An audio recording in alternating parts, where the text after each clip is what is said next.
before when I was younger, because I didn't really like him when I was younger. But the more that I listen to him, the more I'm like, yeah, I really gotta like dive deeper into this. It was just something about his voice that I didn't fuck with. Really? Yeah. I love his voice. Who? Big Pun. You said you bought which vinyl?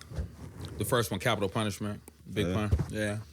It's funny because I was actually talking to my boy John. He's like, he does our intro. Mm-hmm. He lives in Philly, and he's working on another new intro for us. But I was telling him we have you coming on the pod, and he was like, he has your Trick Dice album on vinyl. Hey, Trick Dice, like, baby, rare Trick shit. Dice. Nice. Got the Trick Dice record shirt on. I looked up, so I think that came out in like 2005. 2015. Oh yeah, 2015, and it was like it sold out in like an hour. Yeah. Was that the vinyl or was that Vinyl. Yeah. Look, let me tell you like some like this. But this, that also go ahead. well, yeah. So people sometimes I don't think that people really like when I be talking shit on your behalf. You know what I'm saying? Like when I'm in my rapper debates and shit like that. Like there's a certain like level to how everything is. You know what I'm saying? Like you definitely got people with followings and shit. But like, bro, I've seen with my own eyes somebody fly from Dallas to come see him perform in New York to get that record signed. But couldn't even stay for the show. Like he just had enough time to like get there, get the record signed by Nick, and then like fly back to Dallas. You know what I'm saying? Before the show even starts. Yeah. Why wouldn't he be able to wait for the show? He just like whatever the ticket situation was. Yeah. He was just like, all right, well at least I can get this. He's seen him perform before, but he didn't have the record with him. You know what I'm saying? So he like made sure he got. I seen another couple like drive through a snowstorm in Minnesota, like that to come to Virginia Beach to see him perform and shit. You know what I'm saying? Like just to get the record signed. You know what I'm saying? That's a big record. People really like, really fuck with that record. You know what I'm saying? It's crazy because you hear about it and you kind of like you see the stuff, but when you like right up close to it, it's just like it's way different. Like that cult like following is just crazy. That it's different. People knowing you online, having like a social media following, than real life stuff. People will pull up on you, and it's like. I feel like we see less of that now with how social media is, and it's partly the fact because there's so many known people now. Like it was less famous people back then, less known people. Yeah, for someone back then, you old as shit, bro. Yeah, I mean, 2015. That's not. No. I'm just even shit. All right, even with that, like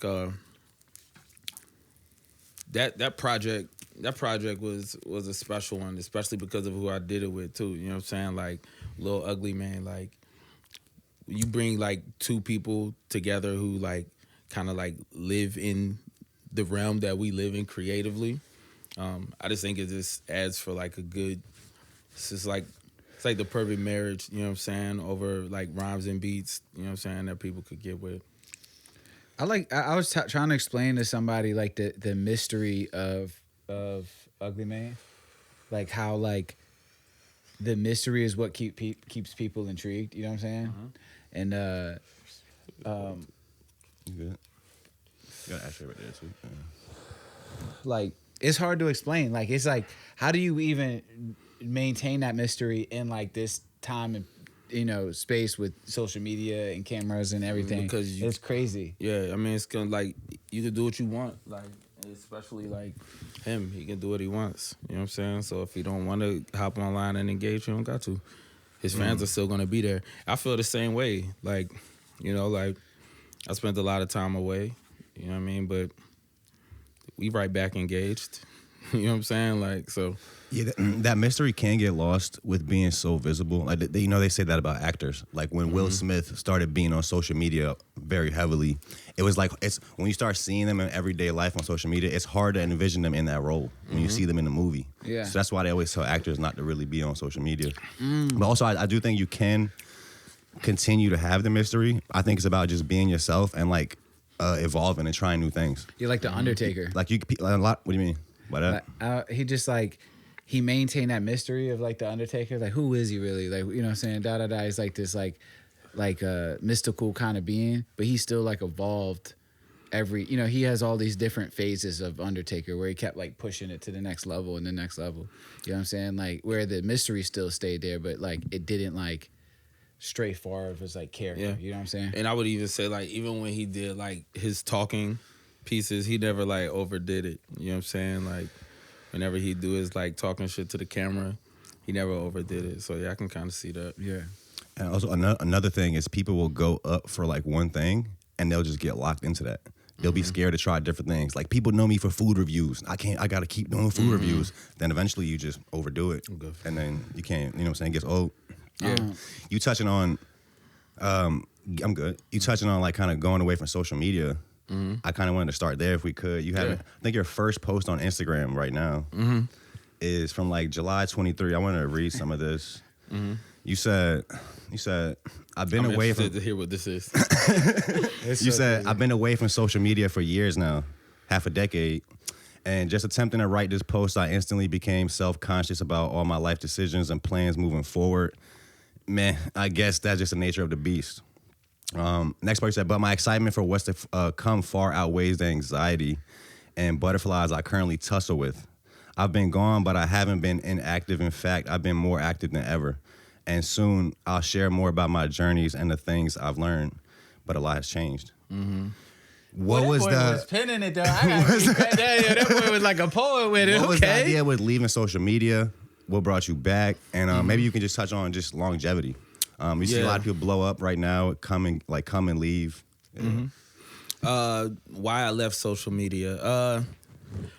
When I really actually sat down and like stopped really engaging was during like the pandemic and that like last presidential run. Like, yo, I was just so fed up with just like everything that I was seeing, like the bickering and the fighting, people falling out. Like, it was just too much drama, yo. I just needed to like cleanse my brain and my palate, you know. And so I willingly and happily, you know, just like shut it down and stop checking in.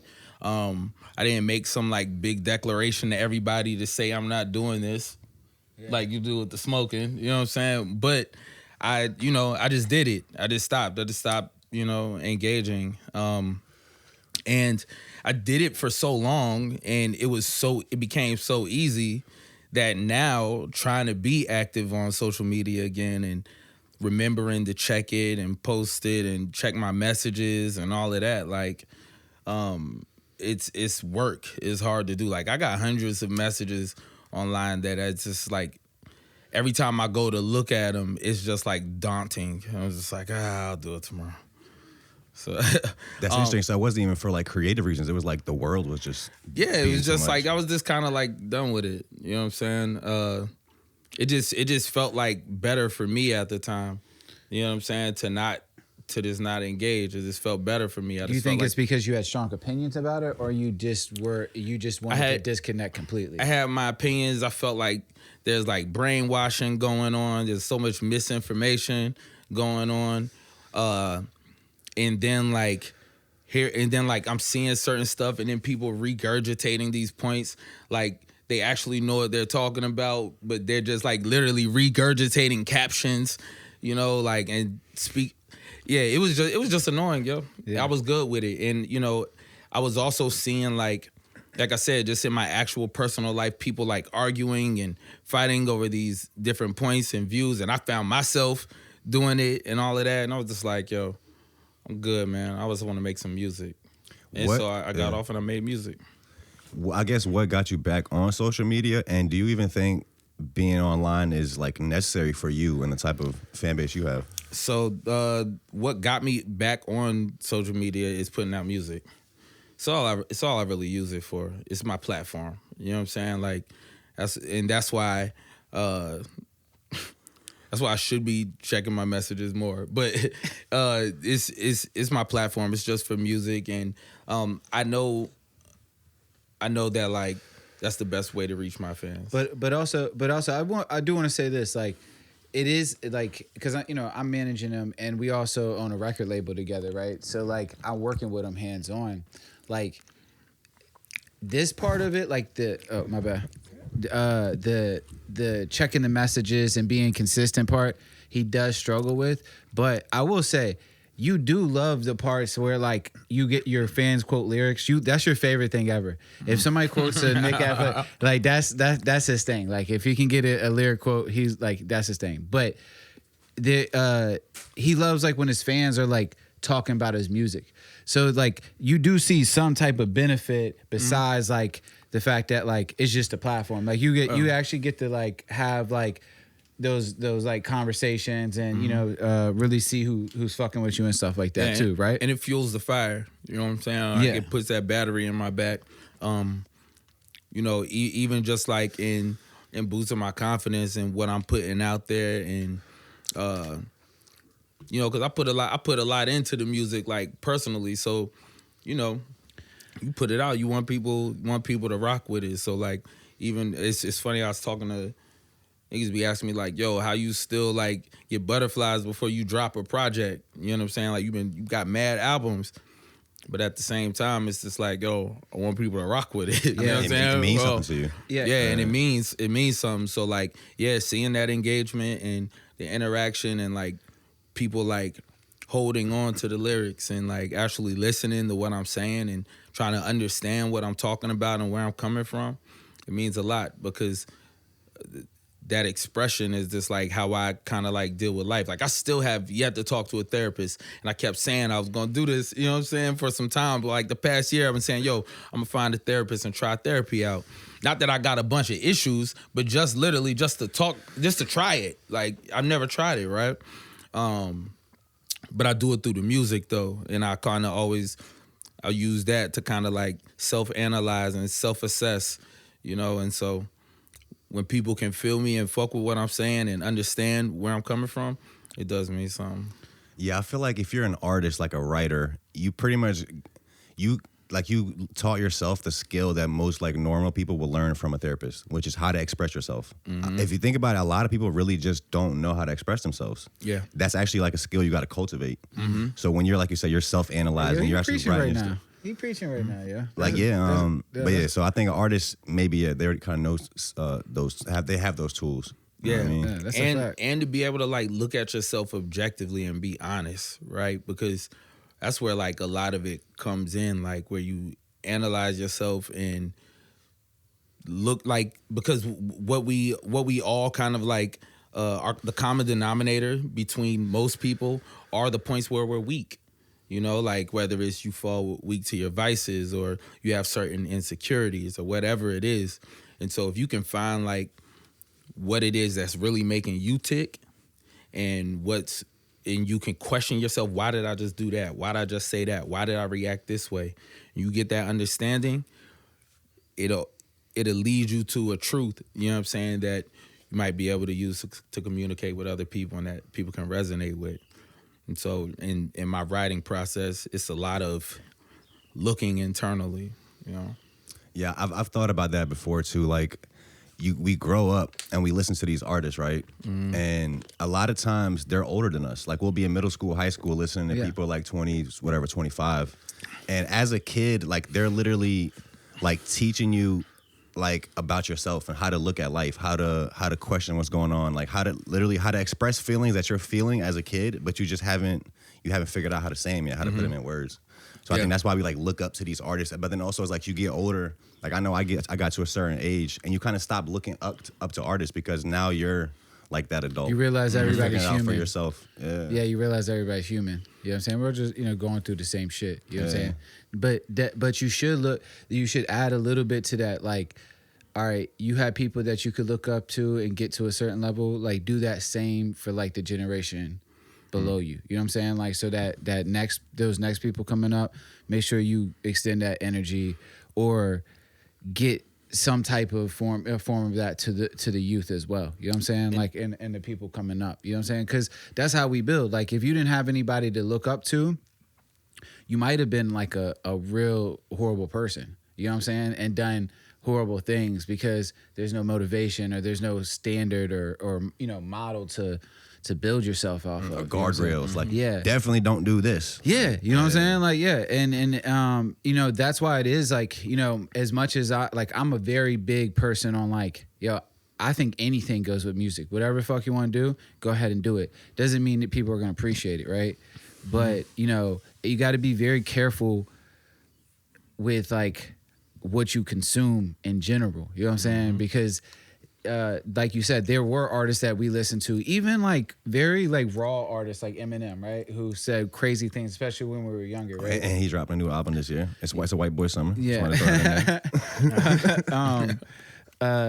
But he, you know, he had like introspective stuff in there, but he had a lot of wild shit. And I did a lot of the wild shit that he said to do in his songs. Like what, bro? He has some real wild shit. Okay, I wasn't killing my mom and you know and things like that. But like as far as like getting in trouble in school and like making my teacher's life a living hell was like my goal in middle school. Like that's all I lived for. You're talking to the plant. Look. Yeah, like real shit. I just wanted to have like some type of like, you know, like he just had some type of impact on my life in that period of time. It was literally like 6th through 8th grade. Mm-hmm. You know, like the worst, probably the worst time too.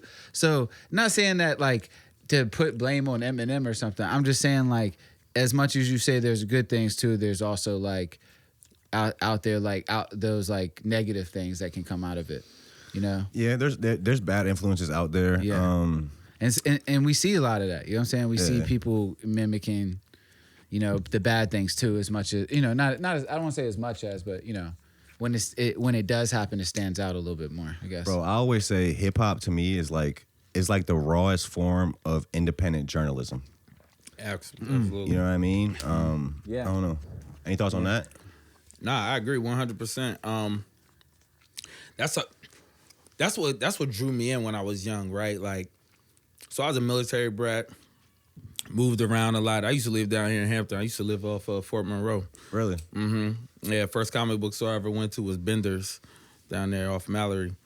But that's what like locked me in with like the culture when I was growing up was like I was able to go and visit these different places and see these different things through the rap that I was listening to. I'm 5th, 6th grade. I never been to Cali, right? But I told my dad, yo, when I grow up, I want a 6'4". Nah, in fact, I said, yo, I want a 6'4". And I was like, I want a 6'4" with hydraulics. My dad, how you know about that? That's exactly what he said. Like, yo, what you know about a 6'4"? Like, I used to have one of those. What do you mean? What do you know about that? You know what I'm saying? But to me, that's what I was listening to. You know what I'm saying? I got to see what I got to see what Cleveland was like.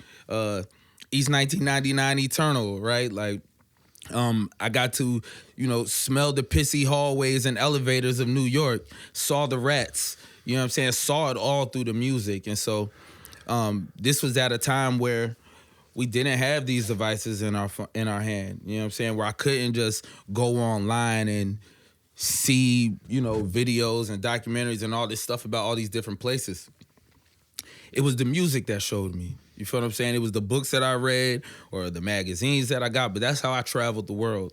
And that's how I got to see the country growing up. It was through the artists and the rappers who was doing that journalism, you know, and speaking about a way of life that in a lot of ways was different from what I was saying. You feel what I'm saying? So I got to see a lot and get a lot of understanding through it. And it's also because I wasn't listening to no bullshit either. You know what I'm saying? Like, I always gravitated to the rappers. You love Soulja Boy. I do love Soulja Boy. Like, bro, he has a hit every year. Nah, I'm just talking shit. But Soulja is fire, yo, for real. No. I got a song called King Soulja. No, you dude. heard Sean Carter Soulja Boy? Huh? You heard his song Sean Carter? I don't know that one. Play that. It's like maybe 2 years old. I thought I didn't like him until, like, you know, I like the Soulja Boy. Yeah, but yo, when we went up to New York, I think we were going to Rosenberg, bro. He played me, you know, just like I think we played Soulja for probably like an hour, and like I'm like dog. But this is what I'm saying, bro. I'm dead ass a fan now. Like I fuck with Soulja now because of that. Like, cause like. I guess, you know, I just didn't listen to whatever, you know. Yo, were you playing new Soulja? Just imagine it was all types of shit. I got like a Soulja playlist, but yo, now I got a Soulja playlist. But look, imagine that, yo, us driving to New York, the Mecca, right, to go on Rosenberg. You know what I'm saying? But we playing Soulja on the way. That, you know what I'm saying? Dog, but that's why I was But like, yo, this is crazy. But that's me. That's me as well, though. Like, We also listened to a murder documentary. Remember? Yeah. A jail murder documentary. Bro, people hate on Soulja. Yeah. He was the first one. He finds a way to stay relevant through the years. He's himself. He's entertaining. Like I think he's creative. Like, what is there to hate on? And the thing about me, I don't like just listen to one sort of hip hop. Like I like people. I can listen to a lot of different styles and genres. You feel what I'm saying? Within the culture, it's just like what I'm just like looking for is just like that's what you know what I'm saying. Like if it's authentic to you, you feel what I'm saying? And if you're coming in an authentic way, like.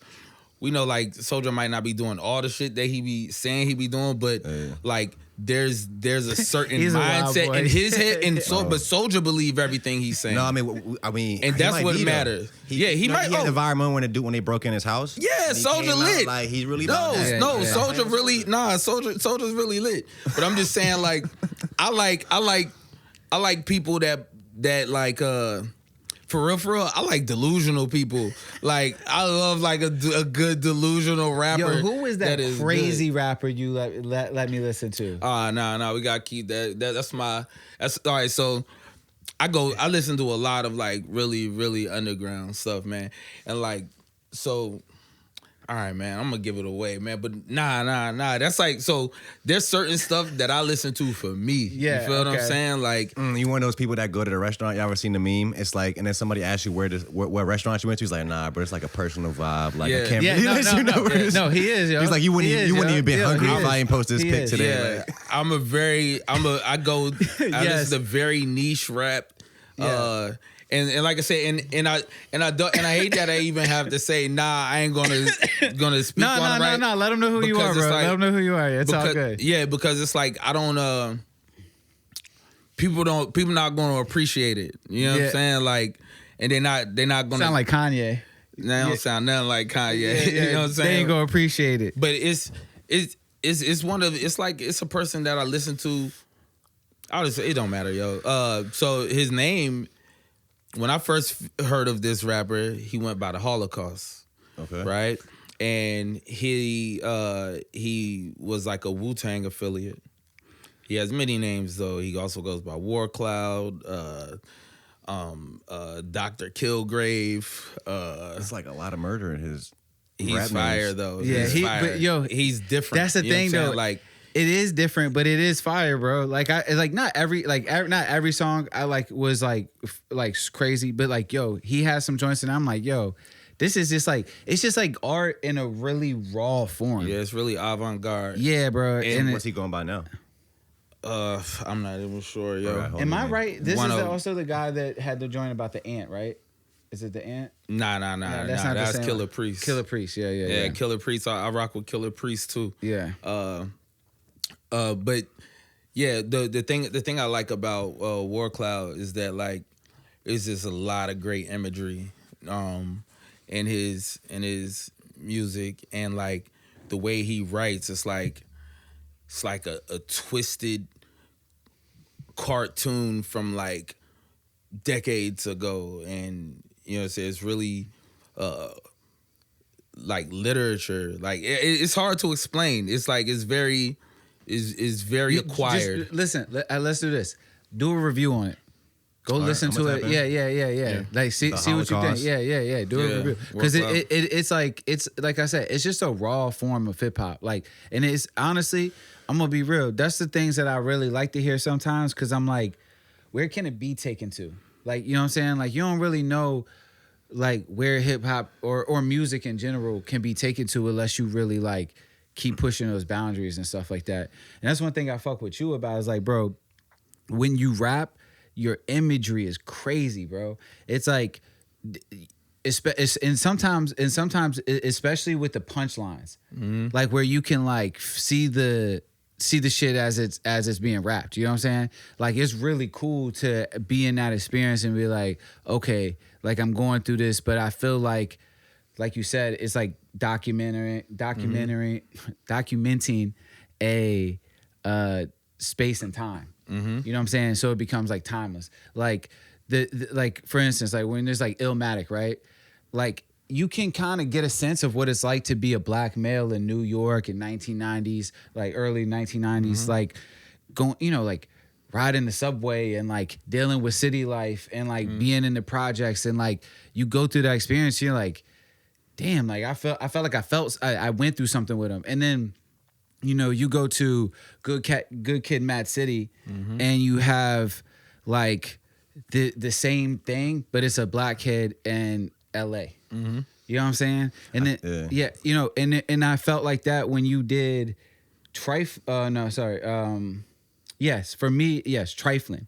When you did Trifling, and you dropped the Richmond track, like that whole time period, bro, like that was like, it was like, bro, that's kind of how it is out here right now. Like, you know what I'm saying? Like, yo, you know what I'm saying? And those are special moments. And that's one thing that's why, to me, I've always been like, yeah, not many can fuck with your pen because of that specific skill set. You know what I'm saying? like Wayne has it with like punchlines and then like charisma, right? He has like that charisma where he can like put life into a bar that another rapper would just like, they would sound weak, right? Or Jay-Z does with double entendres. You know what I'm saying? Like that's like your, like to me, like your like weapon of choice. You know what I'm saying? Whereas you like use Excel, and that's the type of shit that I like to listen to too. Yeah. So because M used to do it. Even, you know what I'm saying? Like that song Kill You, remember that shit? Yes. Maybe if I heard it, I can't remember. Yeah. Right now. Yeah. He's like talking about like raping and killing his own mother and dragging out. It's like 90% of songs. It's like, wait, which one was that? But it was just crazy because like you could really like picture the shit going through. It's horrible, obviously. Like, and especially like when you describe it like that, it's like holy shit. That's what I was listening to. Bro, even thinking like, but yeah, like thinking about, I think Eminem just he just became. It's like his 16th year being sober. So just saying that back in the day, like when he was kind of in those sounds, would have been crazy to even say. Yeah. But I think it's the authenticity, bro. Like even when we're touching on it being journalism, it's people being honest, which is like almost like the reason independent media and independent news and media is popping now. Yeah. Because the mainstream media, I wouldn't even call it the mainstream media because it's not mainstream anymore. It's the legacy media. But like people just couldn't trust them. They weren't people that were being honest. They had agendas. They had bosses telling them what opinions to have. So when you hear music and like hip hop, you get a sense of honesty and realness from like these are people that actually are experiencing this in these areas. So it's like it's just a level of truth to it. And just to add to your point, like this is why that happens, right? Like, when they say like, hey, mainstream media is just disconnected from everybody else, right? Like that's a true statement because like when you're in it and to get that authenticity and that genuineness, like to get that, you have to be in it. And to be in it, you're like absorbing energy and like experience and shit like that. You can't do that when you're disconnected. And that's like that mainstream should be disconnected. They're not like in it. You know what I'm saying? How are you going to tell me about what the fuck I got going on? You know what I'm saying? And a lot of people are like, feel more like that, especially like since COVID and shit. I think it's even more than just them not being in it. I think it's like the money behind them making the decisions, right? And that's why I kind of like was kind of like annoyed with it and kind of like stayed off of line because of the fact that I even like a lot of the mainstream media felt like puppets, hand puppets, and so that was my whole take on it. That's also why I think individual journalism and people who cover things online had the rise or the influx of viewership that they had, because it's a bit it felt like you could trust a person who doesn't have anything to gain monetarily off of it, or who isn't getting fed money to put this out. Like if a person is making a video on a certain topic, maybe it's because they're just really actually passionate about it or something they've been following and working on, Talking about like as far as like news and shit? News, whatever it is, right? Because like we're also kind of like in the knowledge era, right? Where there's a lot of stuff that's coming out or people are doing videos or talking about that we didn't necessarily learn growing up. So can we talk about like your views on aliens? Because their shit is the alien. Like sure. What's his name? Larry, Yeah. yeah. Larry. But you can actually open the door for a little bit. I'm a person, I I believe everything is real. I always say that to everybody. Everything is real. All right. And I mean, and there's, of course, not like every single thing is real. Not every conspiracy is real. Not everything is real. But I believe that there's a little bit of truth behind everything. So yeah, I believe in aliens. I believe in ghosts. Multiple dimensions. Yeah, ghosts. But I have explanations for ghosts, right? I think what's your explanation for ghosts? Yeah, I think it's like a dimensional thing, right? Like there are 11 dimensions. We all share the same space. And I think a lot of times, or maybe sometimes, if you have like, say you have an apparition that like, you see it like open up the door or walk through the door or something, it might not necessarily be a spirit that got left behind. It might be a rift in reality, in that dimension where we're still occupying the same space. The same house exists in the next dimension, you know, and like, or parallel universe, whatever it is. But I think it could be like the veil gets thin in a certain place, and you just might be passing through. That's you know what I mean? Like you could be a ghost of somebody else taking a piss. You know what I'm saying? Like say you walking up to your bathroom to take a piss. Well, I mean, but it's like, you know, like, and then like somebody else is walking and you walk past them and they're like, oh shit, there was a ghost in the hall. But it's you just in your world going to a piss. But you feel what I'm saying? Like, yo, but just imagine like that being your glitches. Bro, I seen a dude. It was like I scrolled some. That's your glitching time. Is that like you constantly? I scrolled past a random reel. See this shit. Yeah. That's fucking crazy. I scrolled past this comedian on Instagram. It was like a random reel, and he was talking about how we never see black ghosts. He was like, "How come there's no black ghosts?" He was like, "Nah, they probably just running a little late. So they miss you type shit." That's funny, but I have like, yo, I think like one of the first spirits I remember seeing was my grandfather right after he passed. You know what I'm saying? And I was living here in Hampton. There's like a VA hospital up here. You said you saw him as a ghost? Yeah, right after he passed. There's like a hospital up here. And like I said, we lived in Hampton. I remember I was young. It was right after he passed. I went to visit him at the hospital beforehand. And then like it was like that night or the next night, my parents let me know he passed. Whatever, that night I was sleeping, woke up, and he was kneeling beside the bed. And I remember like sitting up, like hugging this thing, and then like going back to sleep. Like I remember it. You know what I'm saying? It might have been a dream, and maybe that's how he spoke to me. But it was right after he passed. So that was hold like the first stuff. He was on the ground after he passed. Like that's where, and when you hugged him, he was a ghost. Yeah, that's what I'm saying. Oh, so okay. Yeah, he passed in the hospital. Yeah. Oh, okay. You know what I'm saying? He passed in the hospital. Okay.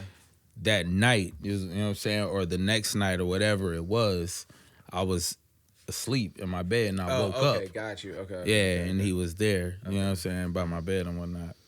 Bro, I believe in spirits. I mean, honestly, I believe we're all the same person.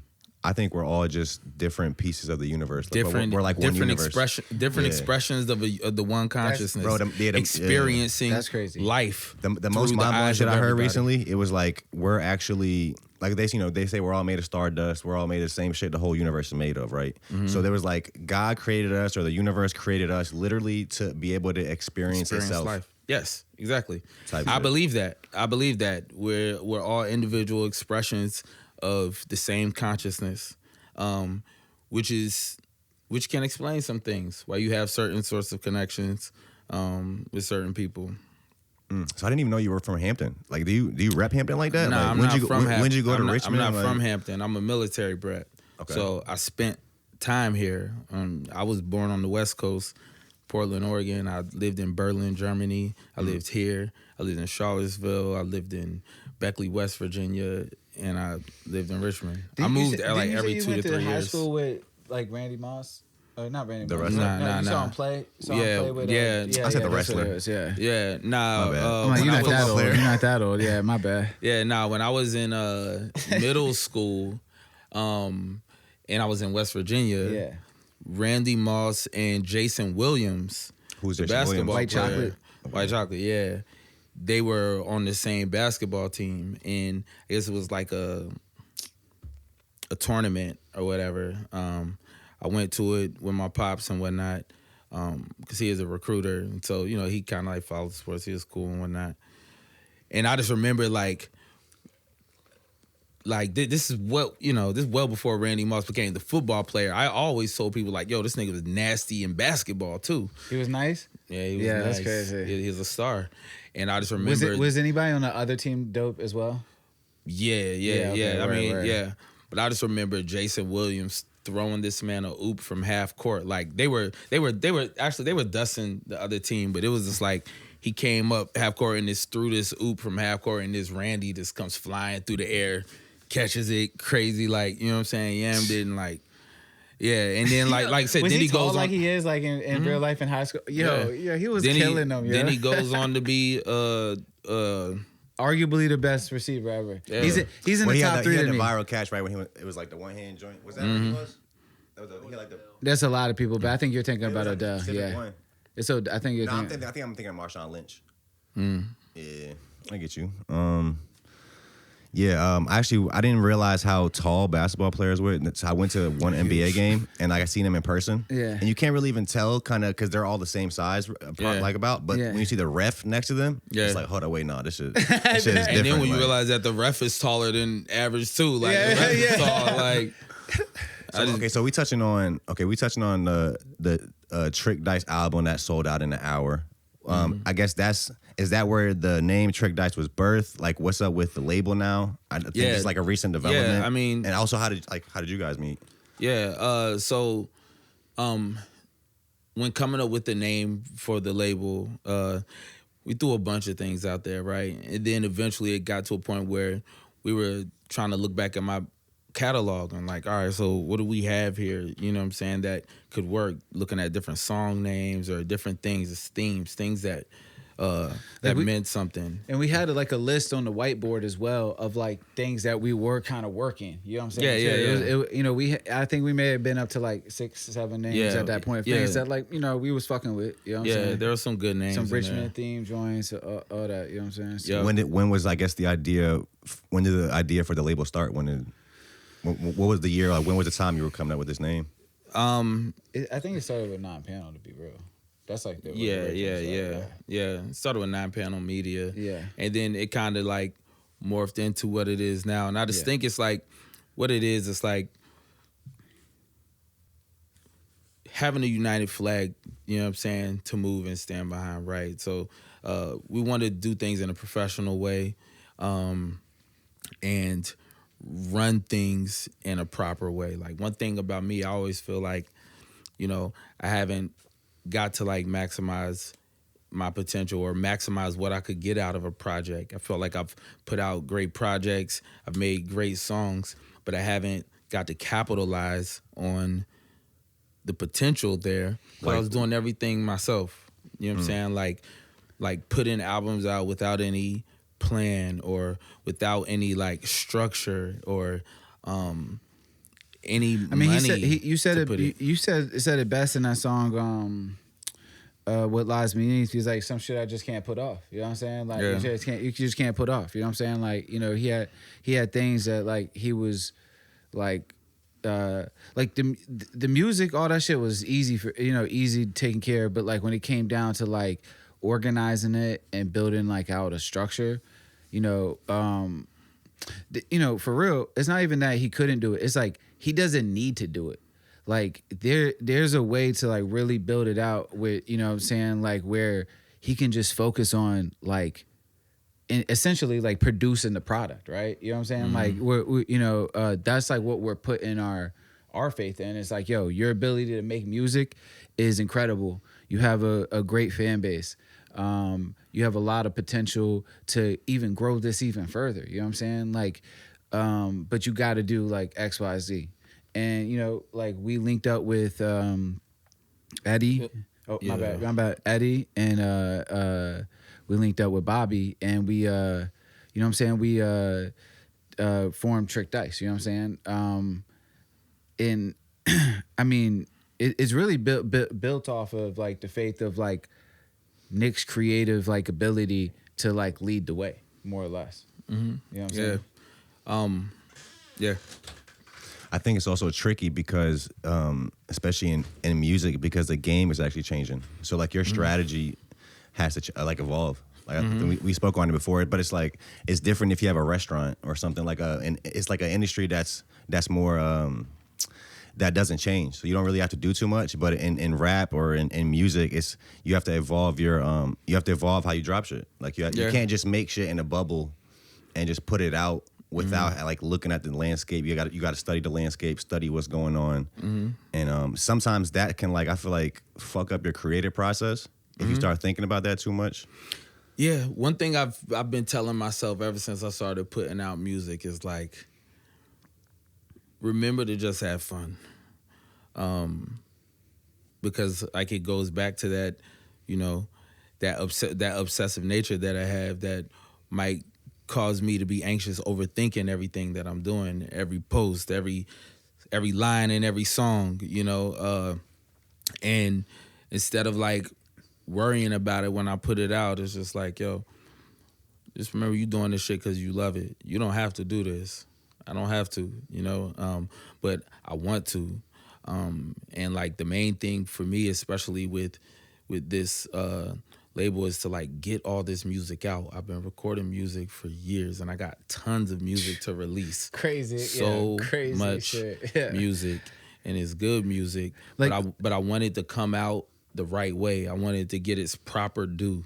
You know what I mean? I want to be able to provide visuals for it and like present it the way that you like want it. You see it in your the way head. that I want it to happen. Yeah. And you should, because you got a lot of fucking good ideas.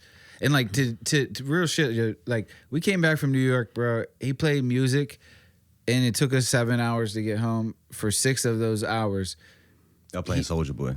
Nah. That was one of the repeat, hours. bro. Nah. He just played music, and I'm talking about, bro. Like we had just got some shit from remember from the Hoboken spot, yeah. And dog, I would fall asleep for maybe like 10, 15 minutes. I wake up, the music still playing, bro.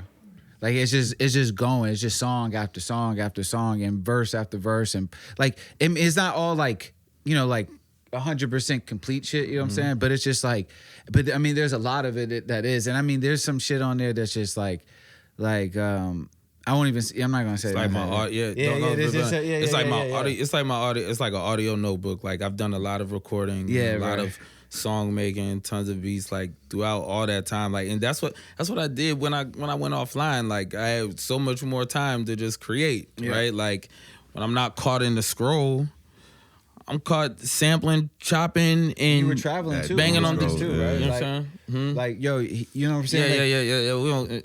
Okay. Yeah. So, but you said that you didn't feel like you capitalized on your own stuff. So that's why you started the label. So is this strictly for your stuff, or are you building a foundation to have other artists maybe like to help out the next generation, have people signed under Trick Dice, or is this for Nickelus F I think only? Eventually, I think because that's how I look at it from outside looking in. Like you're building a foundation, like using yourself and what you do to be able to, you know what I'm saying? Yeah, that's exactly what it is.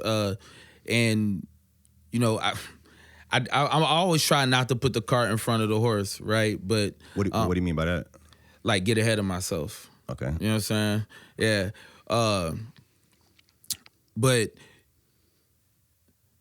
I've had many thoughts about the type of artists that I want to sign, who I want to sign, what else I want to do with the label besides just put my music out. But right now, the whole thing is to like get it going, right? Get it like set sail. Proof of concept. Yeah. Make it happen. Prove that it works. Prove that we know what we're doing. Learn, right, along the way, and get the label in a position to where we can invest in other artists and stuff like that. Like, and I would like to have a diversified label that kind of like represents the palette and the different sorts of things that I like, right? So and that you've experienced, like if you've been a part of too. Yeah. So like I would like to, of course, have another rapper or two, right? I would also like to have a producer that puts out instrumental albums. I would like to have a hardcore band. You know what I'm saying? Like, and really kind of like cover the bases, of like the things that I listen to, and kind of like what the city represents. I realize how hard it is starting a label, a brand, just from watching Pusha T and Airwave. Because like they started Airwave, they had fire artists on it, and you think about it take off, it's this huge name, you got Pusha T behind it. But it's like, no, even he has to work, even he has to lay that foundation and really build it brick by brick. Like that's when I realized also like cosigns don't mean much.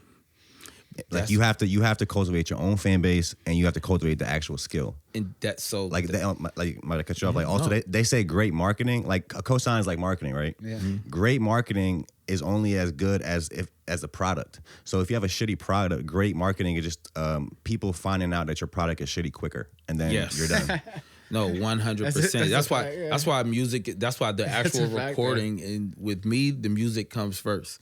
Right, at all times. I will say that, yeah. And so, but what you were saying, right, like using Airwaves as an example, right? And for one, shout out to Pusha T, man. That's the sensei. Like, you know what I mean? Got a shout out to them for sure. And him not specifically. Shout out to Malice too, right? Like both of them. But what I was gonna say is that's why I want to put my music out through the label and have a catalog of my music on the label. To kind of like solidify and build the profile of that label. Like I would think, like say if Pusha put out a string of his albums through on his label, I never thought about that. To build it up and then start putting other artists on, because now like you've used your work, your blood, sweat, and tears to There's build some like it equity there. Yes. Yeah. And so that's how I'm looking at it. I know I got this library of music that I'm constantly adding to and working on, right?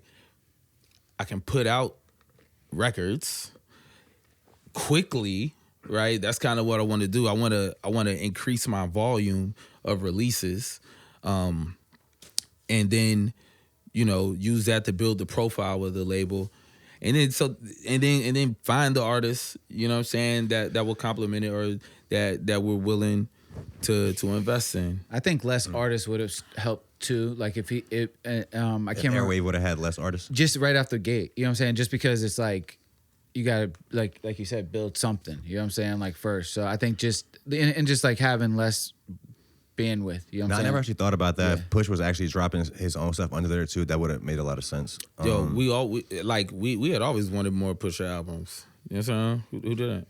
Yeah. You know what I'm saying? So Do you want to touch on how you guys linked up, how you ended up managing, bro? All right.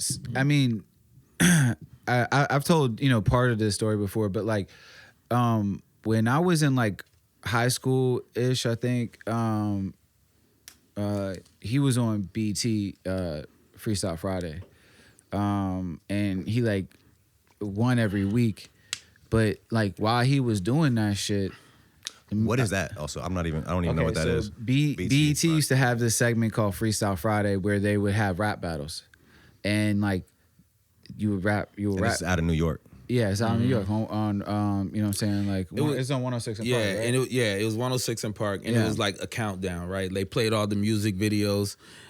See that was a whole different era, right? Yeah. Like now you go on and you just watch the videos on YouTube, right? But that's not how you to used watch to the videos. You come home after school, and at a certain time period, they'll do like the top 10 countdown, the top 10. Like you can miss it. Yes, the top 10 people would record it. People would set their DVRs. Yeah, that's why DVRs and shit became like a thing, so you can get shit. So like that if you were yeah. missing shows or you were out, you can record it to watch when you got back home. You can just follow it on your phone, right? So people would do the countdown of the top videos and whatnot. So it was really popular. They had all the two hits. hosts. Yeah. You know what I mean? They had a live audience, And they would have a celeb on every day too. Yeah, they'd have a celeb, and you know you get your countdown. Yeah, and on Fridays they had the freestyle battles, right, where they would have a person, they would have two people battle, right, and at this point it was over beats. This is like before the era of like YouTube battles where it's all a cappella. Yeah. So you would get like a minute to do your verse over a beat. And was it like battle rap form where you're going at the person? Yes, or y'all like are facing. You face to face. Yeah. There are 3 rounds. You wore a necklace. One that said champion. The other person had challenger. Notice I'm saying the other person had Challenger, right? You were always the champion. Who were some people you battled at that time? Or is any of them So, still making music? Yeah, so I mean, maybe. Say that again. I was saying, like, who were some people you battled at the time? Oh, so there? I don't necessarily remember the names of everybody that I battled, right? That's no slight to them. Some of them did go on to have careers or put out music and do different things. But it's a 7-week thing, right? So after 7 weeks, they put you in the Hall of Fame. So you're in the Hall of Fame? Yeah. Yeah. But look, all right. So like I'm in high school and I'm watching this shit, right? And my best friend at the time, his name is Michael Holton, right? Okay. R.I.P. But he's like, yo, we're watching this shit faithfully after school. This Cribs, all that shit, right? This is all that time period ish. You know what I'm saying? Like, so he's like, yo, we have to root for this guy because he's from Richmond. So I'm like, all right, fuck it. Like, yo, we in. You know what I'm saying? Like Mike says, we're in. So we're like, yo, we're like a number you call in and vote, maybe. No. I don't think so. I think it was judges. Yeah. But look, bro, you gotta understand though. Like, and I gotta hype you up for this because this was crazy. At the time, T.I. was a big ass rapper, bro. Like, you know what I'm saying? Bro, so at the time. At the time, I mean, he's still a big ass rapper. It was my bad. You're right. No, you're right. You're right. Let me reword that because he was like on the come up. He was like hot. You know what I'm saying? Like he was like tip for real. Like now he's chilling. He don't make music that consistently anymore. But like.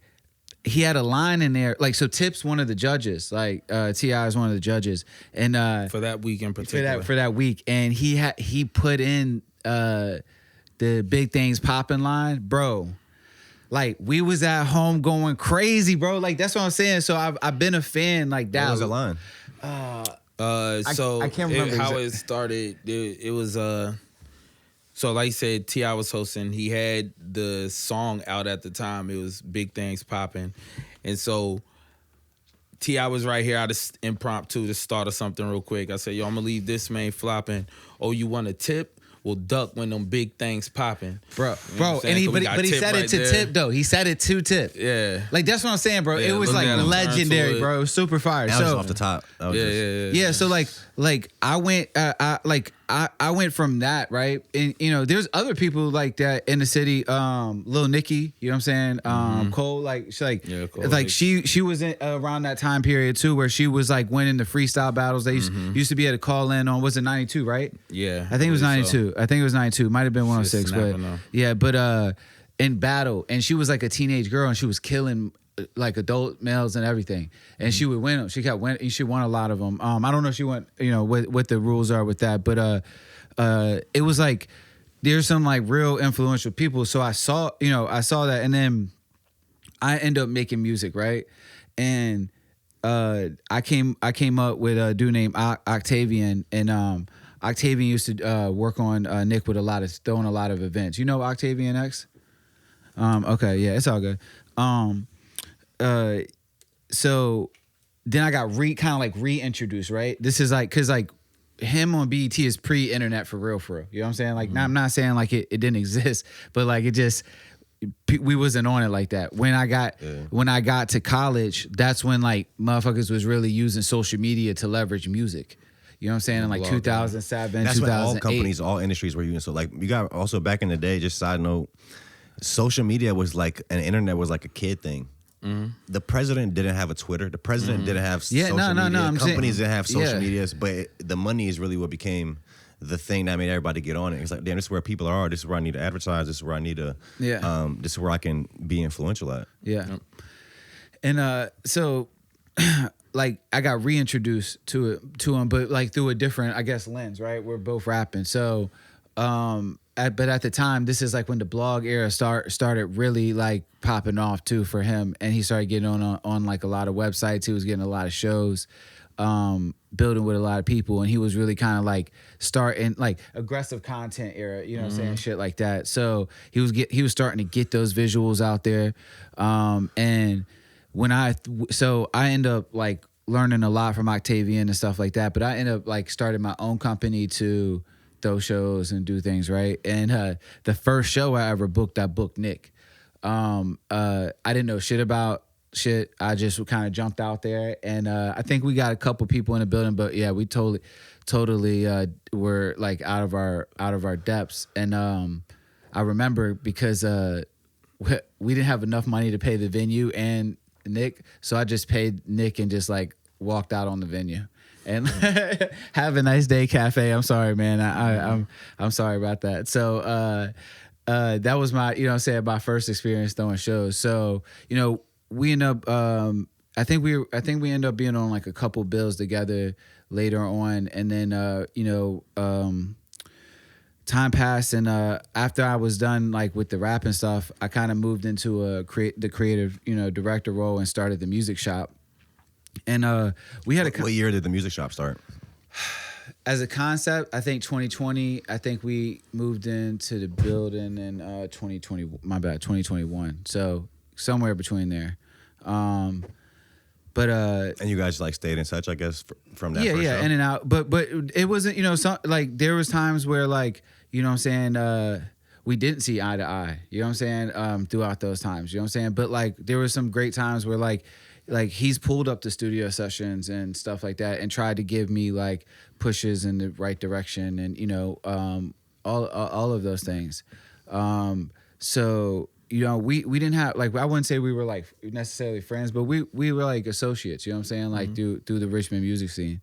But I did hit him up in like, I think it was like 2022. And I was like, yo, just come through, see what we working on, bro. I think we could like, you know, possibly do some shit together, but let's just have a conversation first. And we came through, and it kind of was like at the right time because it was like past all the other stuff, and I think he was ready to like get back outside for real. And this is before he even back on social media, I think, because that was he wasn't on social media. This is right when I was kind of like ready to start putting music out. Yeah, this is before he had, you know, before any real conversations had been had. But then like he would start sending me like clips of, you know, different things he was working on, all of that stuff. And then one day he hit me up. He was like, "Yo, let's I want you to hear the album." And I was just like, "All right." And I feel like that's kind of when we decided like, yeah, we're gonna work together, because he played me the Specimen, like the first version of it. Of the new album? No, the Specimen. This is the one before this one. And dog, like I remember like just being like, yo, this dude's mind's just like out of here. Like he's just like, he just thinks on, you know, like a different way. But I was with Chris and we were like, yeah, bro, like we could see this happening and stuff like that. And I was just like, yo, just let me like I want, you know, I think we could work together. The ideas that you have, I think we can, you know, make them happen. You know what I'm saying? We just got to find the right people to surround us. Yeah. So, and at that point, I think we just like decided to start working together, and it's just kind of built off of that. Like, I think the most thing is like consistency, and then accountability. You know what I'm saying? Like making sure we stay consistent, make sure we stay accountable for like what the fuck we got to do to make this shit happen. Yeah, you know what I'm saying? Yeah, I think for me, like I was kind of looking at it going into it was I knew I had a lot of music that I wanted to put out, right? But I know like my shortcomings, right? What I'm not good at necessarily is organization and scheduling, right? Like I'm an artist, right? So like there are times where like I will get caught up working on a loop and like 4 hours might pass and I will forget about everything else, and everything else can go to the wayside because I'm trying to get this thought out. I'm trying to get this feeling, you know what I'm saying? Like I'm trying to get what I have in here. I got to get it to sound right. And that's how I am. And because of that, there are times where a lot of the times like I'm not good at keeping my schedule and all of that. And one thing that I thought Will was really good at was staying on top of, like, yo, he's a white dude, right? So he be on time like a motherfucker. Like I started realizing, like if I tell this nigga to pull up at 7:30, he gonna be at 7:15, right? Yo, so dog, I know I'm gonna be late. So I had to start pushing, you know what I'm saying, his time back. I'm gonna be honest, Karen be late though. What? Karen be late. Oh, dog, yeah. Yo. Nah, dog, so, I'm gonna be honest, like I'm an on time motherfucker. Always on time, yo. I'm running late all the time, yo. Like that's just how it is, yo. Like working on a loop for 4 hours. But it's like, you know what's crazy? It's like, yo, this is the funniest thing. I've always been this way, but my mother, yo, bro, like, I have to schedule her 2 hours in advance. So like, if I need her there at 3, I schedule her there at 1. Yeah. And I'm not even joking. Like, that's like a strategy that our family has with her. So we're like, all right, we need her there at 3, bet. Say she needs to be out there at 1. She'll probably get there around, if we're lucky, 2:30, but she'll definitely get there by 3 at that point. And it's like, you know, like... And see, now me, like, I'm the one... Well, my thing is, I can pretty much get there on time for the most part, right? But like... Hold on, I'm gonna say this. Actually, I'll tell you what. I'll tell you. Honestly, I do pretty good at being on time. And even though I'm not that great at acting, right? The skit in the album really. So this could be a good segue for the album, but like that describes our relationship in particular. Like, bro, like I know Nick wants to do this shit, right? But like, bro, he moves on his own time. Unfortunately, the rest of the world don't always move on Nick's time. So I got to be the one to be like, hey, yo, let's go. You know what I'm saying? Let's do this. Now, you know what I'm saying? That I start, you know, wide and kind of like, you know, get closer to pushing him. But like, whenever he's doing anything music related, like, bro, and I tell people this a lot. It's like he's an artist, bro. He's trying to get in like that mindset or that vibe or whatever it needs to be so he can deliver the best product. So it's like a balance between that and him just like wanting to be an artist, and then somebody like me like, okay, but you also want to do this other thing. I know it's a different thing, but you gotta be good with being uncomfortable if you really want this to grow, because that's where the growth is like in the uncomfortability. You know what I'm saying? For sure. Yeah. So, but this is the thing though. I will say this, bro. Like, it's all gotten like he's like definitely motivated, and you can see it in like the growth of the shows, the growth of the music, all of that, and then like, you know, the growth in like his personal life and all that stuff too. You know what I'm saying? So like, you know, kudos to you for like taking it serious, like, because, you know, one thing he is cognizant is like, you know, we're all spending our time on this. You know what I'm saying? And like, the way he values time is the same way I value time. So there's like common denominators, even when there's not like, you know, like the skill sets may be different. Mm-hmm. And I'll just be real, bro. Like, I am like excited to be invested in like what he has coming up. So it makes my job easier. You know what I'm saying? And that goes for like anybody that I work with, right? Like, you know what I'm saying? Like, if this is like a mutually aligned, like, you know, relationship, then it moves smoother. Things happen quicker because the energy is the same. You're moving on all cylinders. You know what I'm saying? Like, we're two people who get things done. We just getting different things done and being okay with like, hey, bro, that's your lane. Cool. This is my lane. Hey, this is such and such lane. This is such and such lane.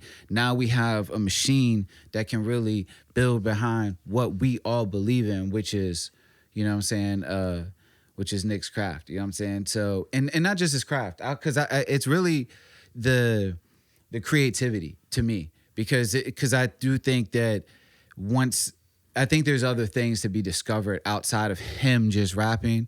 Because the greatest skill set again that he has is his pen. You know what I'm saying? So and that ability to like write. So I think there's gonna be so much more like afterwards too. So you know what I'm saying? So okay, so you're doing the freestyles on BET. You meet him at the show. You played him the Specimens. The new one is out. Your new album is out now. I had to ask, bro, what was that show called? I thought it stood for something. It's like MMCHT. It's called... But it's like, yeah, that's... Come on, man. Do you want to touch on that album? Why'd you call it that? And it's like, does anybody ever even guess what that is? Because I don't think I've ever seen that word. Like, I've never seen that word actually spelled out or that sound. Can I just what do people think is like stands for? Can I just say something real quick? I'm like we already had another name for the album at the time. So just like imagine my mindset when I get a call and he's like, "Yo, hear me out," and like that's the first thing he said. He's like, "Yo, just hear me out," and like he tells me his album name is like, and like, bro, it was just like, bro, what the fuck? And then like when he explained the concept, I was like, yo, this is crazy. So but yeah, it was like the wildest moment when you actually like hit me up about that shit. I was like, yeah, and I'll tee it up a little bit more. Yeah. So and also this is the first release under Trick Dice Records. Yeah. So all right. So yeah. So there were 3 other projects, right? 3 other concepts for the album that had came before this one did. And for various different reasons, I had to pivot, right? Because there was an artist that was doing something similar to the first one. There was an artist that was doing something similar to the second one. And to me, that just means, all right, well, I need to be more creative, right? And so anyways, I'm back in the lab. I'm working on stuff. I'm brainstorming ideas. Meanwhile, still trying to finish up songs that I know I want to put on it or that I think I know I want to put on it. You know what I'm saying? And when I'm in album mode, I pull all-nighters regularly. And so it was probably around like 5:45 in the morning or something, finally about to go to bed, laid down, closed my eyes, and I'm sitting here thinking about all the stuff that I got to do the next day. The fact that I stayed up all night again and I got to wake up again. I'm like, come on. And then like, boom, sat up like Dracula out the tomb. You know what I'm saying? Like, and went back out to the living room, opened up the computer, and it started writing. Just like, what does this mean? You know what I'm saying? Were you laying down like you had to go to work? Yeah, well, I was like literally laying down, ready to go to sleep, and then popped back up. Like, what were you writing? Like, what does it mean? So, for one, trying to figure out what the spelling of it would be, right? But then, kind of like, what's the mindset? Like, why do people suck their teeth, right? Like, what is it? Like, what is it that causes somebody, like, if they don't like something, to go? Did you like research that? Like, what is the reason? So, before I started like looking into it and like researching it, right, I just kind of like, I just started writing like what it meant to me, right? And I started thinking about myself and the fact that like, yo, I don't never be wanting to do nothing. Right? Yeah. And that's why I suck my teeth in the first place. Like, I don't feel like doing all of this shit, right? But I know I got to do it anyway, and I know I'm going to do it, and I know I'm going to get up on time, right? But it's like, I don't be wanting to. So then I started thinking, all right, yo, I'm like reluctantly obligated to everything. And like when I think of like people kind of like sucking their teeth, it's like reluctantly obligated. Like you don't want to like your mom say like, yo, you got to get up, get ready for school. And you're like, I feel like going to school today. You know what I'm saying? Like it's always that like, I got to do this, but I don't want to do it. Right. And sometimes I feel that way about the music. Right. It's like, I do it because it's who I am, is what I like to do on my free time. I will forego a night out at a club or a party so I can sit home and rap and write, right?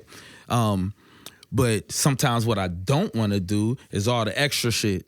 You feel what I'm saying? The like putting it out, the going online and working it and talking, you know what I'm saying? Doing all of that. So it's kind of like, yeah, so basically what I tried to do is just kind of like encapsulate all of that, you know what I'm saying, into a concept. And I made it my point to inject those like those reasons and those motivations into kind of like the overall concept and the word, you know what I'm saying? And I just thought it was like a clever idea too. I thought it would be funny. I thought it would be a talking point, right? Like, no one's named an album that, and I looked it up, right? And one thing he'll tell you, like, if I know somebody did something beforehand, or if I seen something a few times, I don't want to do it. Yeah, I'm always looking. Yeah, I'm always looking to be original or to come at a different angle. I think you're like looking to push the boundaries.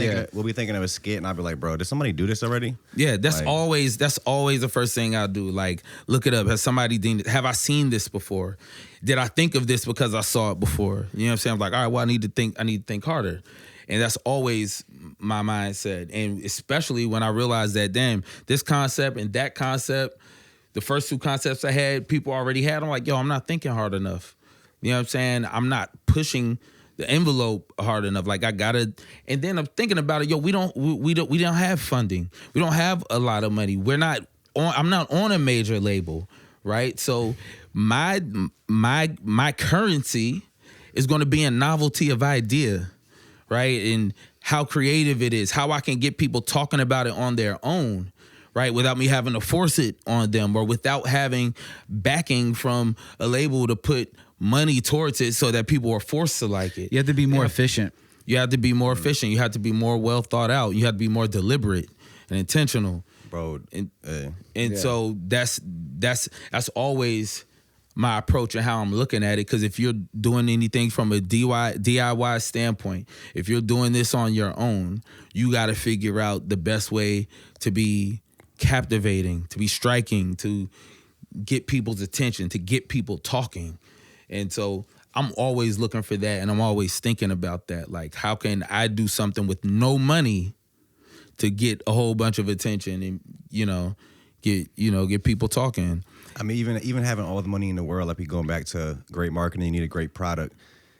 It doesn't do anything. They'll be trying to push these artists on us so bad, but the numbers just won't do anything. Won't reflect Nobody's really resonating with it. Or what happens is you might see numbers, but they're being paid for. Yeah. And then that artist does a show and can't get nobody in the building. Yeah. Nobody's actually listening to the music. But they got like 2 million Spotify listeners. Yeah. Where are these people? But nobody's connected with it. Well, I think LaRussell has a really good plan for how he plans out shows. The Even Biz. No. This I do know what you're talking about, but this is like how he plans out shows. So he goes to his biggest cities streaming, and then he takes 30% from that, and that's what he's expecting in that city. Yeah, so he could have an idea of what type of venue to book.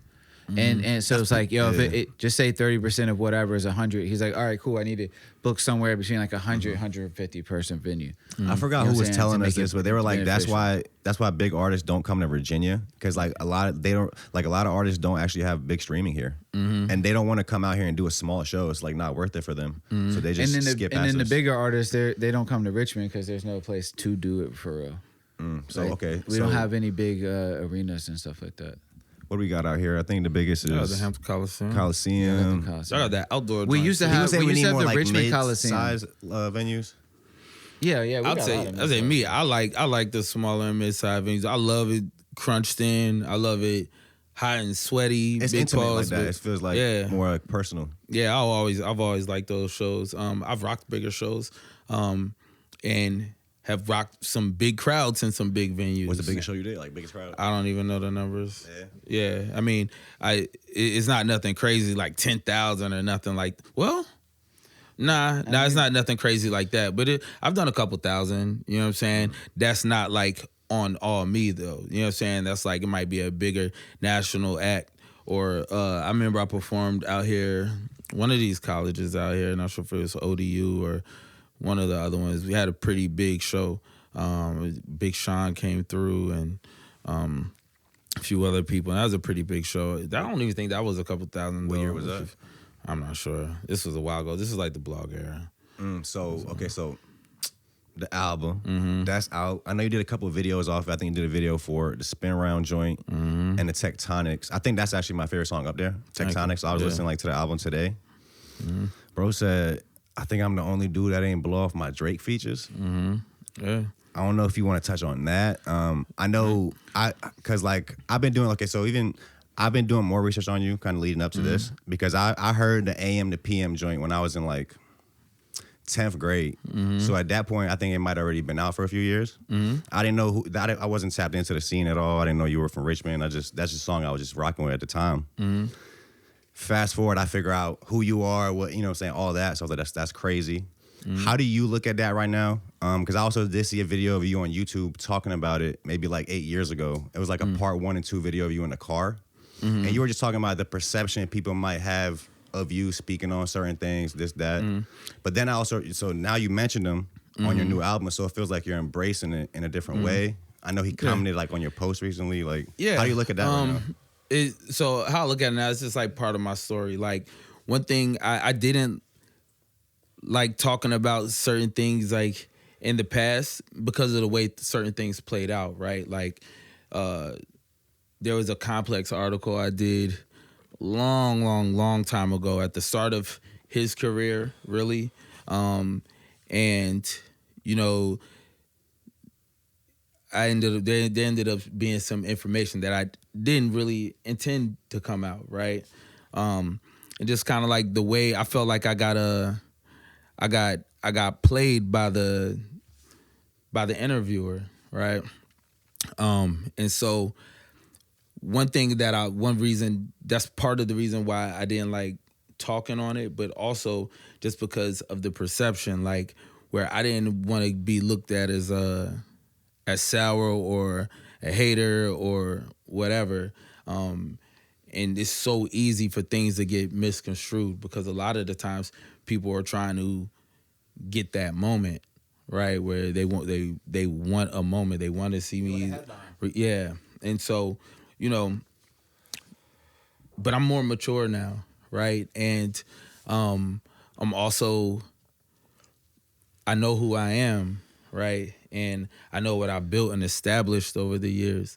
So it's no problem with me talking about that honestly, right? Because for one, I don't harbor any feelings, truly, right? And it's also just part of my story.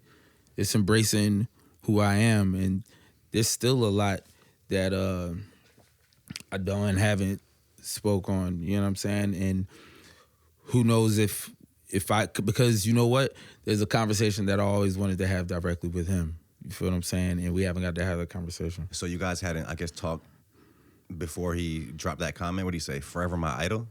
So Forever one of my idols, yeah. No, I hadn't. I hadn't talked to him. You know what I'm saying? But I appreciated it. You know what I'm saying? And you know what's also crazy? I feel like if y'all ended up doing some like new work, it would actually were like him on Tectonics on that beat. It's like that'd be a perfect fit. I don't know if you were thinking about that going into it, but like that'd be a crazy remix. Yeah, that would be a crazy remix. Yeah, that would be fire. I think there's still opportunity for that, you know what I'm saying, for us to circle the block on that. Like I would love to you know what I'm saying, sharpen swords, you know what I'm saying, and go on some line for line shit with them, you know what I'm saying? Because we did a lot of that. You know what I'm saying? We had quite a few songs that never really like came out or was really put on any projects like that. So you know, we did a lot of music in the past, so it could be dope. That's crazy. So okay, so I gotta even figure out how to keep saying that. The album. Yeah. Any more music videos coming from this album? Oh yeah, definitely. Yeah, I just want. Yeah, we're in a different era. Like we're like, we're working right now. Like you'll see a lot of visuals this year. You know what I'm saying? For sure. Yeah. Who's doing the videos? And then the same person do the first two? Most of them right now are done by Tion Productions. Tion? Yeah. Shout out Tion. And then from Richmond. Yeah, and then we got some with some other cats too. Yeah, like Phil Foe and some other people. So we got there's gonna be a few. In fact, my homie Flexico, man, shout out to G. He hit me. I said, yo, and it's crazy because I saw the text and I got to respond to him, but I already kind of sat in my mind. Yeah, he hit me up saying he wanted to shoot a joint, and he did the Lace Weed video for me. He also did the Damn Shaw video. He did a couple other joints. He does like great, you know what I'm saying, cool work. So creative. Probably see something with him coming up too. Yeah, it's weird in today's time because like and tell us what songs to shoot videos for too. Like tell us which ones y'all want videos for. Yeah, like, man, we're gonna do a song. We'll do a video for every song on this album. I'm gonna do a couple. I used to do my own videos. You know what I'm saying? I did the I Ain't Cried Yet video. I did the Yeah I Ain't video. I did the Walls of Jericho video. I did a bunch of videos of my own. And so, yeah, I you know what I'm saying? I get nasty on the Adobe Premiere. Hey, you know what I'm saying? Adobe. Yeah, it's funny how these past few years, like music hasn't really been breaking with music videos. It's just raw, like Instagram reels, like weird, like random content. Like high quality, like real music videos are kind of like, I don't want to say a thing in the past because people still do them and there's still fire stuff that exists. But yeah, it's the game's kind of changing in that aspect too. It's People just want to see different. real shit. Like I just think it's about having a visual component.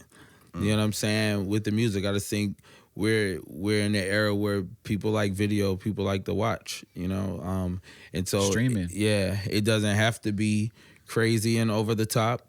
But it's good if you can get a good concept and you can make it look good. And YouTube is the most consumed streaming service too.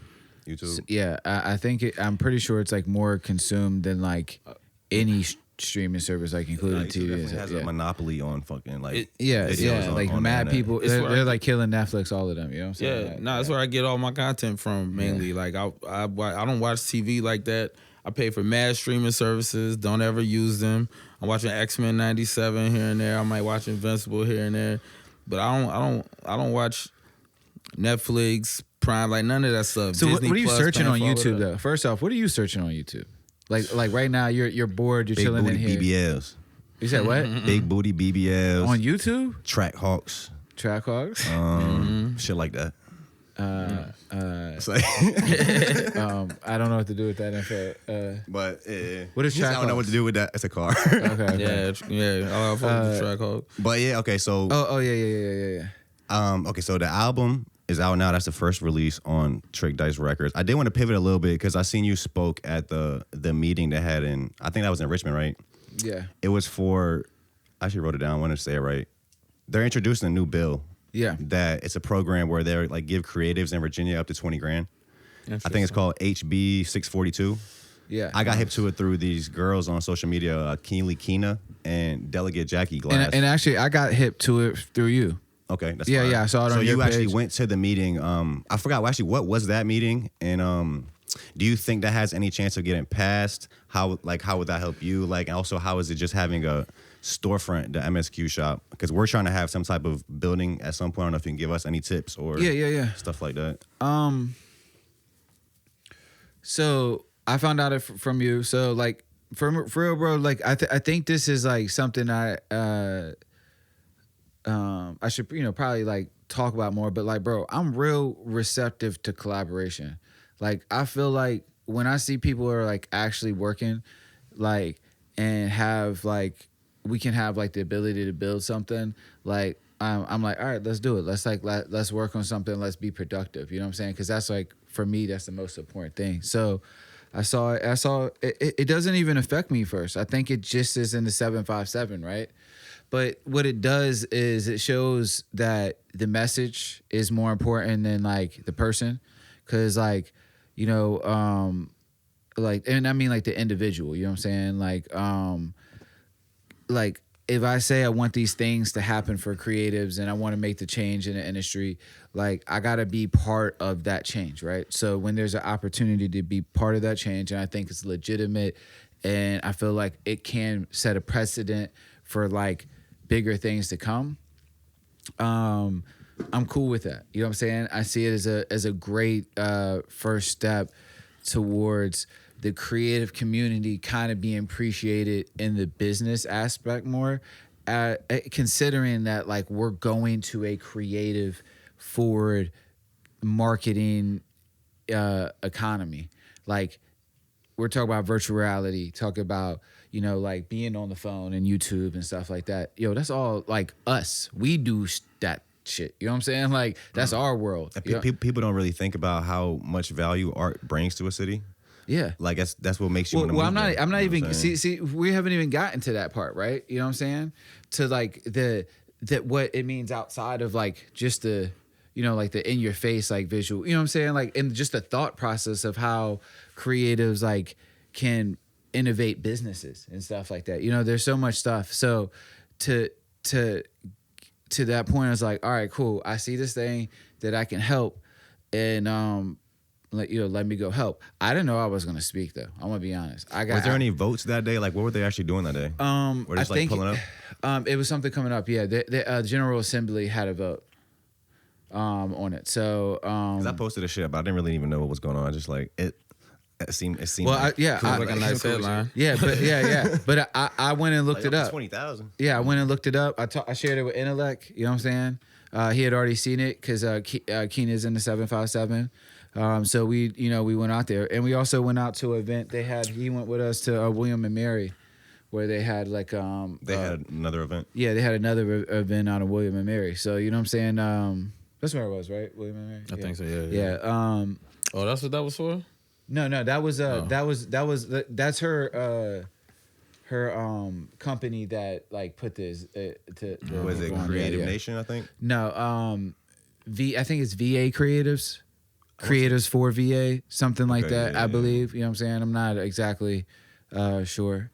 But yeah, I mean, it's just a grant. It's like a right now. It's just like I think it's like a $20,000 grant for any creative podcast, business, music. Yeah. Painter, You like get you apply, and if you like fit a certain criteria, like got your LLC and stuff like that, you can get the grant. I wonder how far. I need to tap back in with them. I wonder how far they are, like stuff. Yeah, like making that happen. I rock with that, yo. I think that's a great idea, yo. And this is probably going to be crazy for me to say this, but at the same time, yo, I fuck with that. But it also kind of like disheartening that like Richmond City public schools can't get no money. You know what I'm saying? Like we got grant money to give, and we can give $20,000 out and all of that, but you got schools that's full of mold and asbestos. Yeah, asbestos, and the kids ain't got no toilet paper, and the buildings are falling apart, and it's decrepit, and we sending our kids there to learn. Yeah, and the kids got to try and learn in these conditions. Yeah. You know what I'm saying? And yo, I'm all about giving the creative some money, yo, but at the same time, yo, like the kids and the schools in the city, man, they need help. I don't think they have to be. I don't think they have to be mutually exclusive. I think that like. I'm just saying they should. Like they don't do it. Yeah, is my point. They don't do it. And it seemed like it's not even a thought. Yeah. So like that's you know what I'm saying. The schools are important. You know what I'm saying? That's good. That's a good thing though, because like you know somebody that's like doing this, man. You have a platform where you can like you can say that. You know what I'm saying? And I think you're right. I think that I've seen the schools firsthand, and it's like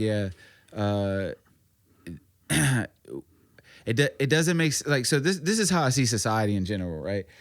Like, you want a better society. You want it to grow and expand and innovate and all of these things. So to do that, you have to like nurture that thing, right? Mm-hmm. So like, I don't understand the mindset of not doing that. So like, why are you not nurturing and spending enormous amount of time and energy in how you develop people? So it would almost seem like they don't want us to be educated. That's I don't want to get it. See, I don't. I hold on. Yeah, hold on. First of all, they don't. All right. The stupider you are, the better. Like we being for real. All right, don't get me started. So, but I'm okay. So, but to be real though, like yo, it doesn't make sense. So then that's what leads me to question those type of things. It's like for me, like all right, my kids, right? I make sure that I give them everything they have to be healthy. You know what I'm saying? like and I try to do the things to elevate their life, right? Mm-hmm. So that way they can be more productive than me and happier than me and make more money than me and all everything better than me. So I also think about that because guess what? My kids have to interact with your fucking kids. And you know what I'm saying? And your fucking kids. And your friends' fucking kids. And Bro actually just had his first baby recently. Congratulations. How like a month, right? Boy or girl? What's his name? Okay. Nice. My man. Man, congratulations. Bro, he already got oh, shit. He got fireworks going on outside. That was a celebration for your baby right there. Yeah, right there. Camden. But so for me, that's what leads me to question because I value now the whole society because it could be for selfish reasons, right? Like, cause for me to be happy and thrive and say I made myself successful is that my sons, cause I have 3 sons and my fiance, they're successful. Mm. You know what I'm saying? Like, you know what I'm saying? Like, and all that's like, so to do that though, like we know there's no one man team, right? Like we're in all this in together. Society has to work together. So to me, the best thing we could do to be a successful society is to be good to the people that are in the society. You know what I'm saying? And part of that is like, you know, better education, but also better health, and you know, there's so many things.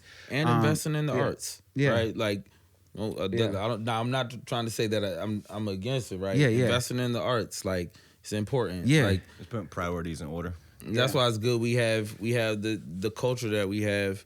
You know what I'm saying? Especially like in the city, like in Richmond, like we have a great local just scene. Bro, the scene is like I've been creating out here since like 2017, and I feel like right now the scene is thriving more than ever. Yeah, and more unified. You know than who ever. I fuck with out here is Jalf.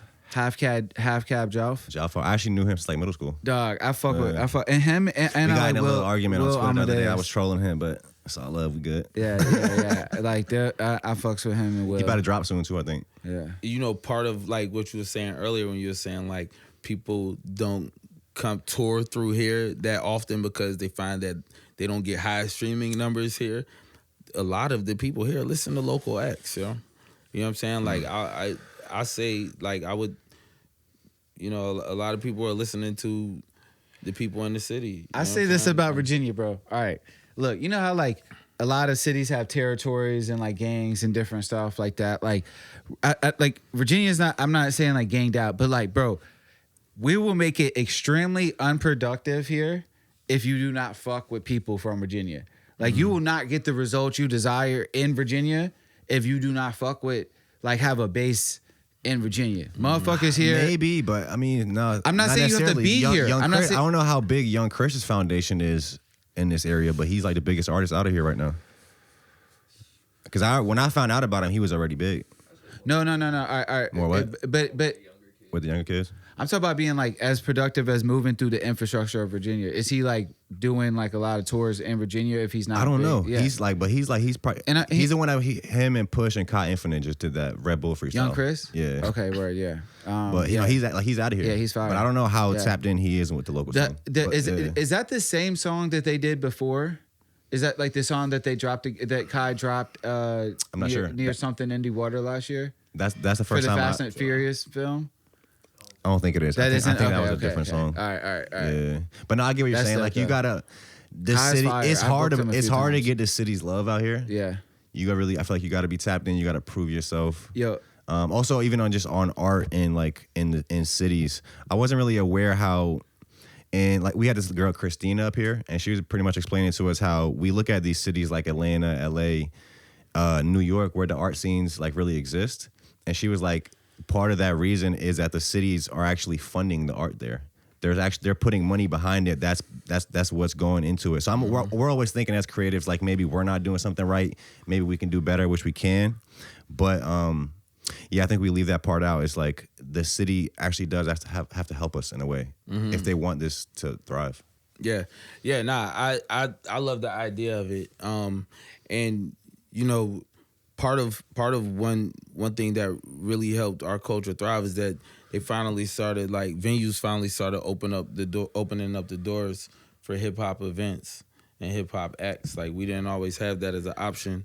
If you tell them it's hip hop there, the venue owner, a lot of times, I've seen that before too. We booking stuff. Like, is it hip hop? They don't want nothing to do with it. Yeah. And so, you know, it's crazy because statistically, more violence happens at country concerts. And I'm not saying don't go to country concerts. That's a real statistic? Yes. I never heard that. Bro, yes, country concerts have the highest. Go down the tailgate. Well, that's the game. Bro, but this is the thing. It's like, I believe when I looked it up, and so this part don't really quote me on. I believe when I looked it up that none of the stats were like incredibly high. You know what I'm saying? Like, these are the things that like get hyped up, because like it's beyond that, bro. Because listen, the venues are not accepting you, not necessarily because they don't want y'all. This is where a lot of shit gets fucked up and gets like said that, oh, they're racist, da da da. It's actually the insurance companies. The insurance companies won't cover it. They don't want to cover a lot of hip hop shit. So in certain areas and certain places, it's just like a thing where like, yo, they're not really funding the show or insuring the show. You know what I'm saying? So they can't throw the show. The venues, like, they don't want. Yeah, they probably tried it before, and who knows? Maybe something did happen. whatever. But I'm telling you, like, it's harder to get insurance for hip hop shows than it is other shows. Like, some insurances won't do it. Like, I've heard horror stories about people, you know, not being able to get it, not being able, or getting it pulled at the last second, all of that shit. But a lot of times the venues take the blame for that shit because they'll be like, oh, they're racist. They don't want to have that. May be the case. I'm not saying it's not the case. You know what I'm saying? I'm not saying it's not the case. I'm just saying it's really a lot on the insurance companies not backing it. You know what I'm saying? Sure. To allow it to happen, because you should have event insurance in case something happens at one of your events. You know what I'm saying? And that's the type of shit that I think about when we're doing stuff. You know what I'm saying? So for sure. Hopefully the bill gets passed. It's HB 642. If you're listening to this and want to get involved, follow Keenly Keena and Delegate Jackie Glass on Instagram, and they post updates on it. Last question I really had is something Indie Water. What's going on with that? I was actually at the last one. A few of my friends performed there. Drew Famous, Will Amadeus was there. I think Bobby Blaze. Yeah. Khalif Bryant. Yo, is that coming Bobby back? Blaze's breakdown song, dog, I fucking love. Bro, Bobby Blaze song, breakdown. dog. You know who Bobby Blaze is? Dog, he's like a Hampton legend. He actually has like a nonprofit. He does like a lot of stuff for the kids. He just threw like a field day like last weekend. Yep. But that song Breakdown, that's probably the local artist that I've seen really push their song the hardest out of anybody. Like, he really been performing that for years, like really pushing it to the max. Yeah. He did it. Yeah, and he did it. He made me a huge fan. I love that song. I mean, I saw enough. So I've gotten a few artists out here on the radio. So I got I work with Trap House and Trap Mike House Coda? Trap House Coda and Mike Street to get was it Old Silverado? Yep, Old Silverado. Yeah, I love that song, bro. That song's out of here, bro. Dog, Millions isn't of that song a million? Millions of views, bro. You got to hear that shit too, bro. Yeah. So country shit. It's like a country rap song, but it's dog. It's like one of the ones. I wish he would have never stopped. He's actually so our sponsor Cannibal. He's actually sponsored by them as well. Okay, hell yeah. Fuck, I booked him too. I booked him, like, dude. Everything that everybody that I say I fuck with, I've done shit with. You know what I'm saying? So I booked him for my first Halloween party. It was Kanye's Monster Ball. Yeah, I booked him and Intellect out in Richmond. And Era Hardaway, we got one of his tracks out on there. So like, I fuck with 757 hard, man. I love it out here. But something Indie Water coming back. All right, so yeah. So let me get to that. So last year, man, we did something in Indie Water, and dog, we killed the shit. Like, we made a lot of noise, man. We caught the attention of a lot of people, and we really kind of shook up things because we were able to really make a cool experiment. And we did it with a good splash. Like, it was a good vibe. Everything was dope. Bro, I really love the monitors in that place. Like, oh, I love it. Shout out FFX Theater, man. We love you, man. Y'all did us a huge favor. So anyway, we caught the attention of some people, and we started having conversations that kind of like developed into other things. And I can't speak on all of it now, but we will be speaking of it in May. So please stay tuned. But so we started working on some like ways to build on those type of things, and something indie probably like itself won't come back, but some cool things are gonna come. So we're gonna do something cool else alongside of something in the water happening. Yeah. We probably won't do that again. Not like the same weekends as. No. Okay. But we're gonna do some dope things for indie artists, and you know what I'm saying. A lot of it will be in the 757. You know what I'm saying. So that there's some things that I just can't talk about. So I'm trying to be very like hesitant because we've been putting a lot of work in like how we want to roll it out and what, you know. But it's happening. It's happening. Like the contracts are done. We're working on things. Like, we've already been kind of building it already. It's just like now it's time to like roll it out and really tell people who we are and what we're doing and stuff like that. So it's a conglomerate of business owners across Virginia, though. I'd say I like that it was alongside something in the water, like something that where the local artists were getting shine. And also like on something in the water, I love what it's doing, but I feel like we need to have more events throughout the year that are sponsored by them or partner with them in some way to where it keeps the momentum rolling till the next something in the water. Because like right now, something in the water happens, that weekend is lit. It's a lot of stuff going on, but then like we just kind of forget about it throughout the year.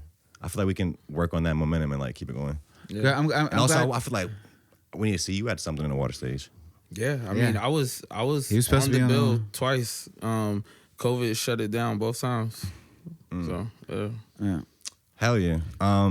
But I appreciate you guys. Is there anything else you guys want to say? Yeah. I just want to say, like, please, make sure y'all tune into Nick's stuff. Tell them where to follow you, and that'll all be in the description. Yeah, you ain't got it. Yeah, that'll be in there. Okay. Yeah, man. Hey, look, make sure y'all like, comment, subscribe, turn on the bell notification so that you can be alerted anytime this video comes out. Crazy you're saying that too, because actually I think YouTube has a new thing where if you say go subscribe to this video or like this video, it will literally like have a graphic on the YouTube page where it circles the like button. It like highlights it in a way. So I think that's hard. Right, so. See, that's what I'm I've saying. always wanted to say that. It's about to be Like, So subscribe, that was just and to actually be able to see it. Yeah, I did that. Hell yeah, bro. I appreciate you guys for coming through, man. Yeah. It was a fire convo. All Nickelus F links will be in the description. Illis links will be down there. Check out the MSQshop. Yeah. They actually have a blog. We didn't really get touched on that much, but I like you guys are actually doing physical write-ups on people because we spoke on it a couple weeks ago. I feel like blog pages and brands are like lazy as fuck now. They don't even do any work to create their own content. Down to the fact they don't even do write-ups. They'll just repost your music video, which is cool. Like it's getting exposure, but I just feel like it's a lazy way to document the culture. Yeah, it seems bottish almost nowadays. It seems what? Bottish. Like a bunch of bots. You know what I'm saying? Like you know what I'm saying? Like if you like these pages that like repost your stuff a lot of times, there's no write-up, no caption. It's just woo, woo, woo. You know what I'm saying? Who's doing it? Who's the person behind it? You know? It could very well be a bot. Hell yeah. Yeah. Write your own caption? Yeah. How crazy are you about the caption? Like, is the caption a thing to you? Like, you want my captions? Yeah, when you drop a caption. I'm not gonna lie, I spend a lot of time on captions. Got to. Yes, you got to. Bro. I do too. Yeah, I write multiple drafts. I write it in my notes first. Yeah. Like, I'm in my notes first before I even. Yeah, down to the point where I'll post it and I won't like how it's formulated, where the hashtag might be like, I'm just OCD about that. I want to like be like unison. It's important though. It's important. Like it's part of the because it's the way you the caption is very important. I'm super into that shit. Yeah. Put your time into writing a good caption and be deliberate. Go stream the album. More videos on the way. Come on, man. Hell yeah, we appreciate you guys for tuning in. Thank you, man. Yeah, for sure. We'll see y'all soon. Peace. Peace. Come on.